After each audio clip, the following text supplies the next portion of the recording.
À la place de l'or qu'ils cherchaient, ils ont trouvé la mort dans les décombres de l'éboulement survenu dans la nuit du jeudi 30 avril à Daïma. Une dizaine d'orpailleurs restent toujours pris au piège dans les décombres. Bernard Diassou. Ce dimanche 3 mai 2015, sur le site d'orpaillage de Daïma, village situé à 5 km à l'ouest de la ville de Guibo, les recherches en vue de retrouver les corps des orpailleurs ou d'éventuels survivants se poursuivent. Sous un soleil de plomb, la tristesse et la désolation se lisent sur les visages des parents dont leurs proches sont encore sous les décombres, autour d'un trou de près de 7 mètres de diamètre. Population de Guibo et sapeurs-pompiers unissent les forces.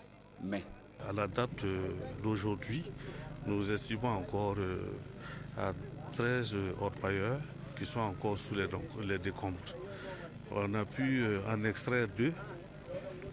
Malheureusement, les corps étaient inanimés et surtout en état de début de putréfaction. Face à ce drame, de nombreuses populations ont réaffirmé leur soutien de retrouver les restes de leurs parents afin de procéder à leur inhumation et aux rituels funéraires selon leurs coutumes.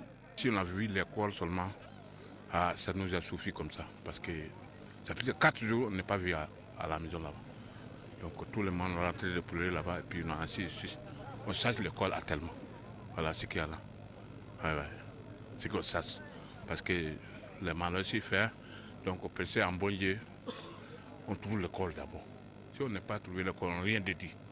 Voilà, c'est ce qu'on sache. Une exploitation anarchique et aussi des conditions non réglementaires de ce site sont entre autres à l'origine de ce drame.